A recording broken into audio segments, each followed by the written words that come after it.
सत श्री अकाल बेटा जी। आज हम करेंगे यूनिफॉर्म सर्कुलर मोशन की बात, यानी कि चीज़ों को सर्कल में घुमाएंगे और उसको ऑब्जर्व करेंगे कि उन पर कौन सी फोर्सेस लगती हैं। यहाँ पर मैंने एक सर्कल खींचा हुआ है और इसका सेंटर ये है।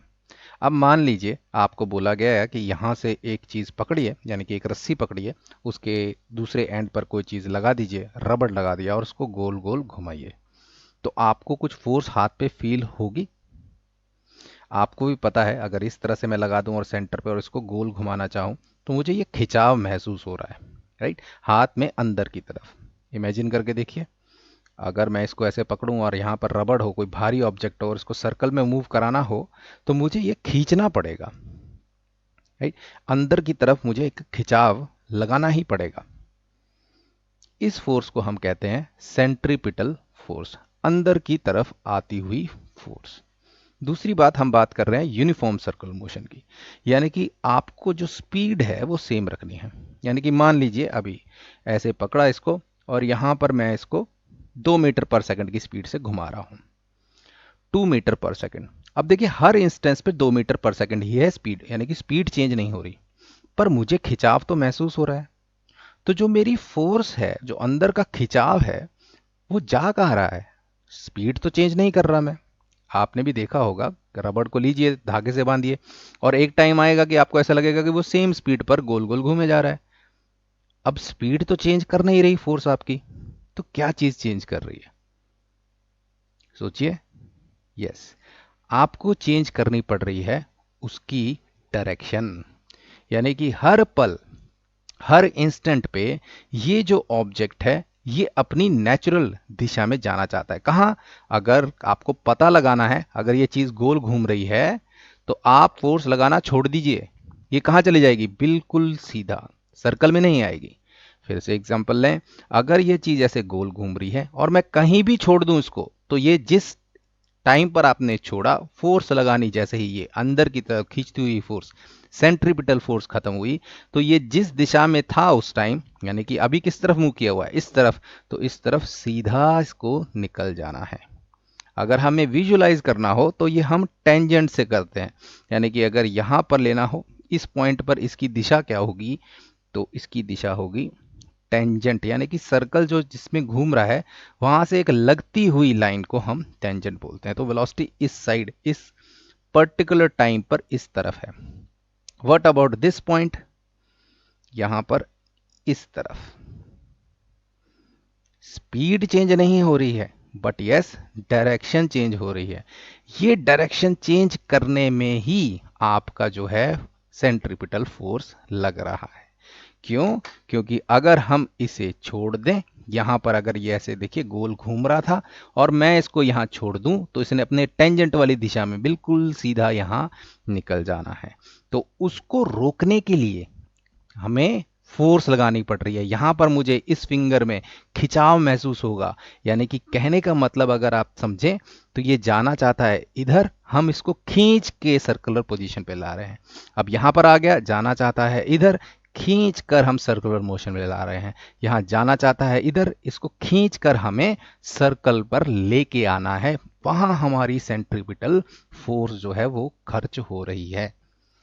अगर इसकी डेफिनेशन देखें तो centripetal force, it is a force that acts on a body moving in a circular path, जिस तरह से यहां दिखाया गया है। Its direction is towards the centre, centre की तरफ खिंचाव आपको सेंटर की तरफ लगेगा। Which the body is moving, centre की तरफ, जिसके अराउंड, जिस सेंटर के अराउंड बॉडी मूव कर रही है उस तरफ आपको एक फोर्स लगानी पड़ेगी, नहीं तो इसने जो टेंजेंट है उसी दिशा में चले जाना है। This force is called centripetal force. तो यहां उसी तरह से समझाया गया है। What is R? R is the radius, जो हमने धागे की लेंथ ली थी, तो इसकी कुछ लेंथ होगी, तो वो हमने आर मान लिया। जो ऑब्जेक्ट आप घुमा रहे हैं उसका कुछ मास होगा, वो मास m से डिनोट किया गया है। जिस कांस्टेंट स्पीड से आप घुमा रहे हैं, स्पीड से, याद रखिए वेलोसिटी तो चेंज होती जानी है, बट हमने अगर यूनिफॉर्म सर्कुलर मोशन पढ़ रहे हैं तो हम ये मानते हैं कि स्पीड जो है वो कांस्टेंट है, 2 मीटर पर सेकंड की, 4 मीटर पर सेकंड की। बट यस, इसकी डायरेक्शन चेंज होती जाएगी। और कौन कर रहा है ये डायरेक्शन चेंज? इसको खींचकर वापस कौन ला रहा है? हमारी सेंट्रीपिटल फोर्स, यानी कि इसको, इस ऑब्जेक्ट को हर एक डिस्टेंस पे सेंटर की तरफ हम खींच रहे हैं। इसीलिए जब भी हम कोई रबड़ या कोई भी ऑब्जेक्ट ऐसे घुमाएंगे तो हमें यहाँ पर हमें एक खिंचाव महसूस होगा, क्योंकि हम उसे जाने नहीं दे रहे सीधा, हम उसे सर्कल में लेकर आ रहे हैं। तो यहाँ पर इस सर्कल पे अगर हम ये सर्कुलर मोशन लेते हैं तो ये डिस्टेंस मान लीजिए, जो धागे की लेंथ थी वो r है। आप थोड़ा सा फॉर्मूला ड्राइव करेंगे। मान लीजिए उस ऑब्जेक्ट का मास m है और जो स्पीड है वो है v से डिनोट कर रहे हैं, या वेलोसिटी का मैग्नीट्यूड। याद रखिए, कंफ्यूज नहीं होना है।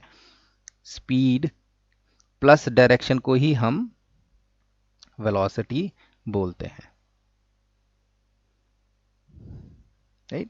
तो यहां पर अगर हम सिंपल v लिख रहे हैं, वेक्टर नहीं दे रहे, डायरेक्शन नहीं दे रहे, इसका मतलब स्पीड की बात हो रही है या वेलोसिटी के मैग्नीट्यूड की बात हो रही है। यानी कि वेलोसिटी का मैग्नीट्यूड जो बार लगा के हम दिखाते हैं वो क्या हो जाता है? स्पीड ही होता है। यानी कि सिर्फ वैल्यू की बात करें, डायरेक्शन की बात ना करें। तो यहाँ 2 मीटर पर सेकंड है, यहाँ भी 2 मीटर पर सेकंड है, बट यस वेलोसिटी चेंज हो चुकी है, स्पीड सेम है। तो यहां पर अगर हमें सेंट्रीपिटल फोर्स, सेंटर की तरफ कितनी फोर्स लग रही होगी, वो हमें कैलकुलेट करनी है। पहली बात तो हम रियलाइज कर चुके हैं वो खिंचाव होता है, यानी कि वो सेंटर की तरफ होता है, एफ सी से डिनोट कर सकते हैं। तो जो एफ सी का फॉर्मूला होगा वो होगा M V square divided by are.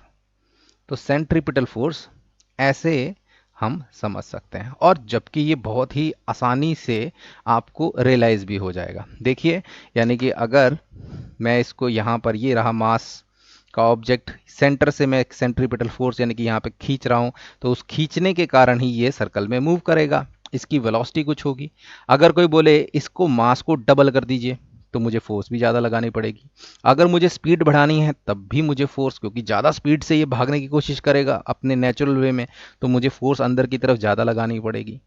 Third, अगर रेडियस बढ़ा दें, रेडियस थोड़ा सा बड़ा कर दें, तो मुझे आसानी हो जाएगी, यानी कि उल्टा रिलेशन हो जाएगा। आर जो है वो फोर्स से उल्टे रिलेशन में है। एक दो क्वेश्चन कर लेंगे जिससे हमारे, जस्ट सिंपल क्वेश्चन जिसमें हमारे ये फॉर्मूला जो है वो दिमाग में बैठ जाए। देखिए, an object of 2 kg is moving in circular path of radius 2 meter.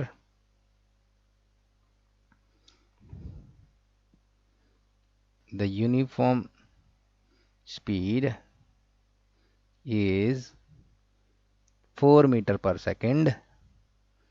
What is the centripetal force?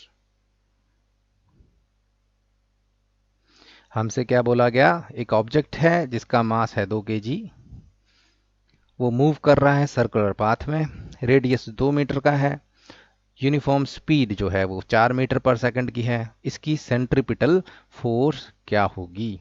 तो हम कैसे कैलकुलेट करते हैं? F is equal to F C लगाने की जरूरत नहीं, यहाँ पर M V square by R हमें पता है। m है 2 का, 2 kg का, v दिया हुआ है 4 का, याद रखिए इसका स्क्वायर होगा, v स्क्वायर होगा, डिवाइडेड बाय रेडियस है 2 का, 2 से 2 कट जाएगा, 16 न्यूटन। तो आपको 2 kg का अगर आपको कोई रबड़ दे दिया जाए और उसको 2 मीटर का रेडियस में घुमाना पड़े आपको इतनी स्पीड से, 4 मीटर पर सेकंड से, तो आपको इतनी फोर्स अपने हाथों से लगानी पड़ेगी, आपको खींचना पड़ेगा इतनी फोर्स से उसको अंदर की तरफ। सेंट्रीपिटल फोर्स हम इसे कहते हैं। अब देखिए, इसी में हम एक क्वेश्चन और बना सकते हैं, बहुत ही सिंपल सा। आप ये बताइए, what if v double the mass, keep other things same. वो बोल रहा है कि अगर हम मास को डबल कर दें, डबल का मतलब 2 kg की जगह 4 kg कर दें, हो गया डबल, तो हमारी फोर्स पर क्या फर्क पड़ेगा। ठीक है ना। What if we double the mass keep the other thing same, what will be the effect on centripetal force, या सिंपल यहां फोर्स लिख देता हूं, फोर्स कितनी ज्यादा बढ़ जाएगी।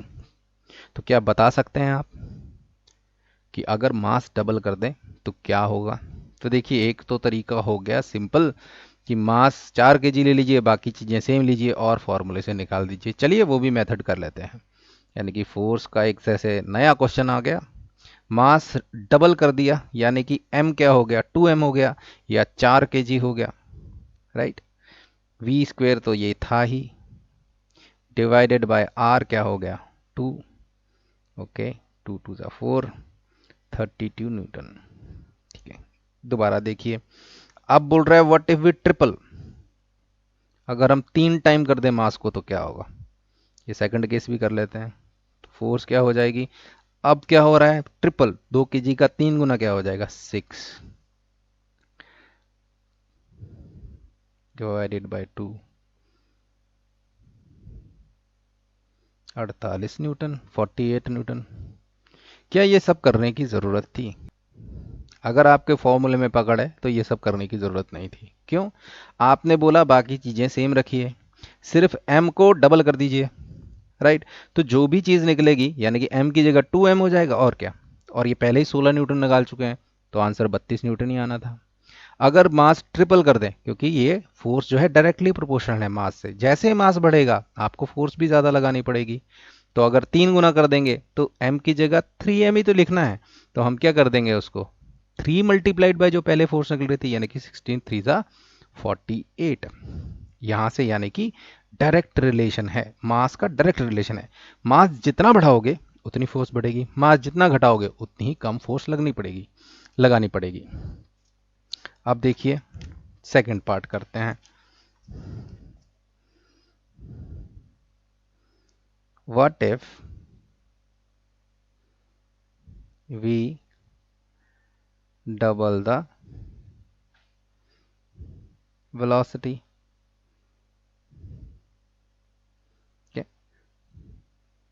Keep mass and radius same, यानी कि बाकी किसी चीज को चेंज मत करो, सिर्फ वेलोसिटी को डबल कर दो तो क्या होगा।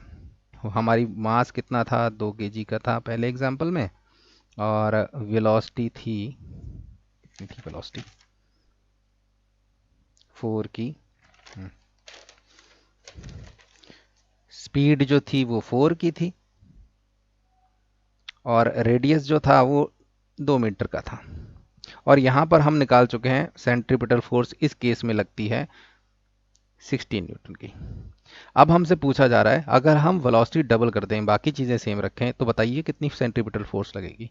क्या हमें दोबारा करना चाहिए कैलकुलेशन, कर सकते हैं, उसमें कोई नुकसान नहीं है।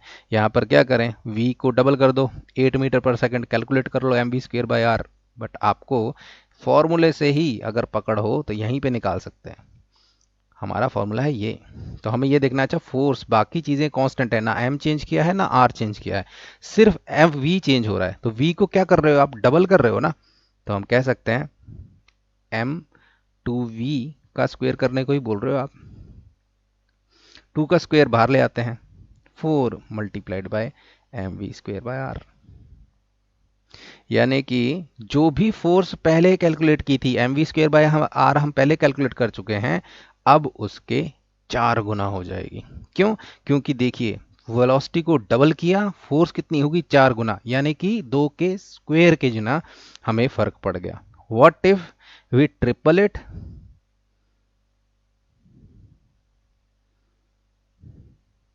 अगर हम वेलोसिटी को ट्रिपल कर दें, बाकी चीजें सेम रखें, इफेक्ट क्या रहेगा सेंट्रीपिटल फोर्स पे बताइए।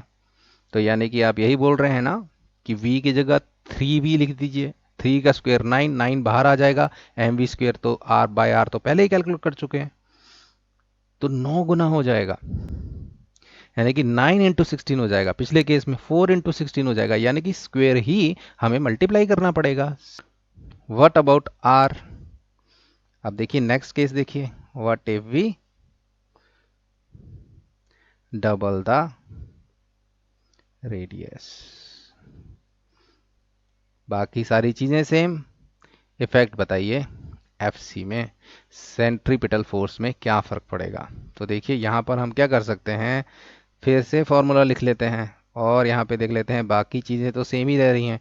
आर की जगह 2r हो जा रहा है, तो आर की जगह ज़रा लिखें mv² बाय 2r।